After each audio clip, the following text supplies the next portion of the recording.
If you're growing Musa Basjoo in the UK, you need to know this very simple method to protect these pseudostems for healthy growth throughout the winter and into spring next year. Of course, you don't have to wrap your bananas, but it does give these magnificent plants a better chance of retaining the height of the pseudostems to give you a lush, bold green canopy in spring next year. These magnificent plants are root hardy down to -12. But the pseudostem is actually herbaceous, and it is made up of old leaf material pushing ever upwards as they push out new leaves. So this can freeze. The base should be very hardy, but we're also going to protect that as well. So we're going to need some stuff to wrap these bananas, and what I use is this. It's recycled plastic loft insulation. It's reusable year after year. And it's pretty cheap as well. You can get like 20 meters for £20 delivered. This is going to be our mainstay of insulation. It's breathable, but it also will protect the plants from the worst of the cold.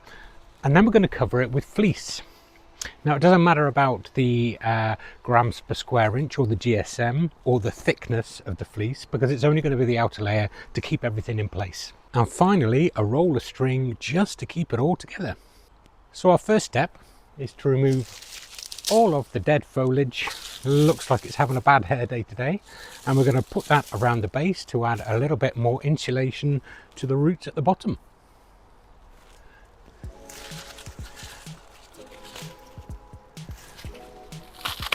So we're going to cut and leave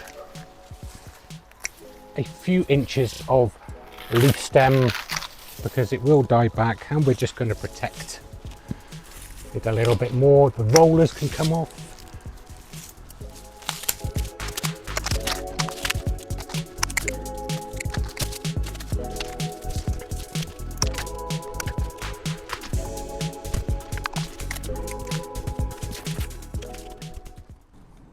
So now with all the leaves cut back, we can see the height of the pseudostems, and they're a good 7 foot tall, and this is in the space of 2.5 years.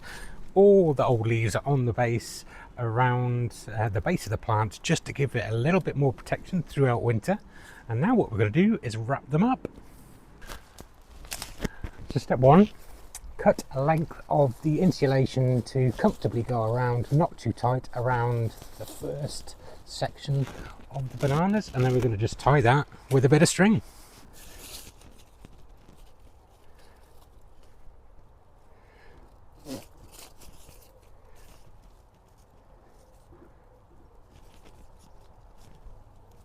So we continue this process all the way up the stems, layer by layer, just making sure that it's not too tight, but it does wrap all of the bananas.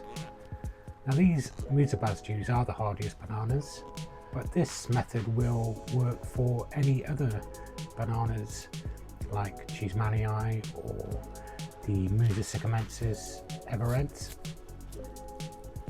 I wouldn't suggest using it for ensetes. They are a little bit more tender than these bananas. So kept on going, got to the top of these stems and had to divide the rolls. Also ran out of string, so I had to use my Velcro tape, which is really useful stuff.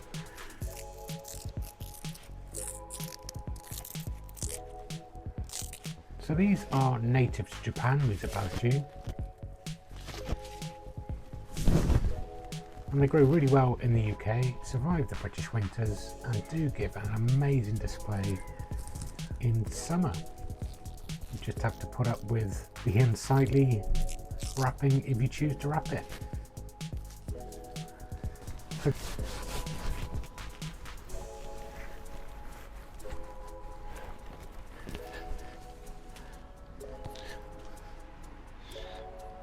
So the next job is to completely wrap it with fleece. So wrapping it in fleece has two benefits. First benefit is it just keeps all of the insulation in place, and second benefit is it just adds a little layer of extra protection.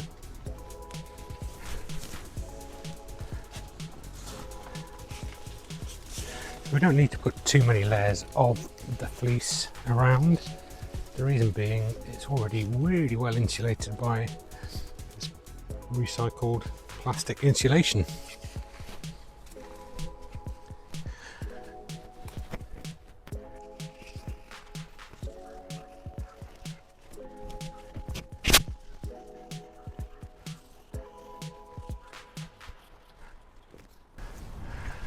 And to complete the process, a really large fleece bag just over the top, if I can reach.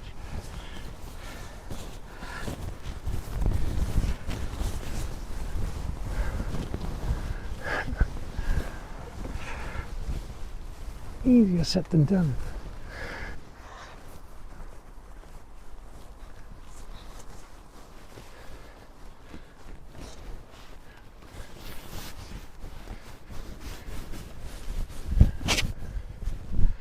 We'll keep everything in place.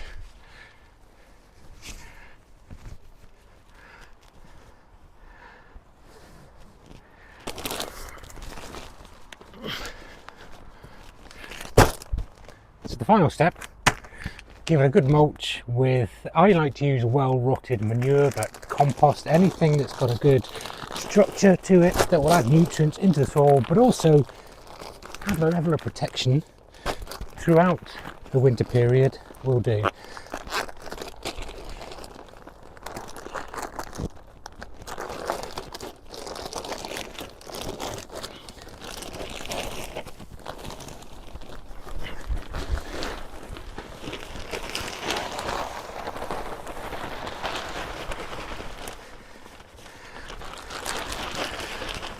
So there you go, a really sustainable and easy method of wrapping bananas, protecting the pseudostems into spring next year and giving the roots a nice bit of protection and also a feed to hit them with spring. So common mistakes is pretty much the only one that I know of is wrapping them too early. The longer you leave a plant wrapped, the more it won't like it. So this is going to stay on until there's a good period of no frosts next spring, which is normally around end of March, April time for me. And I will keep an eye on the top, seeing the rollers if they're coming through. And you can also squeeze the pseudostems to see if they are soft, which means there's a bit of rot going on in there. I hope you enjoyed the video. As always, there will be a video coming up about how these get wrapped in spring and how to give them the best start. But for now, if you could, please subscribe. It does me an awful lot of good and it won't cost you anything. And I'll see you on the next video.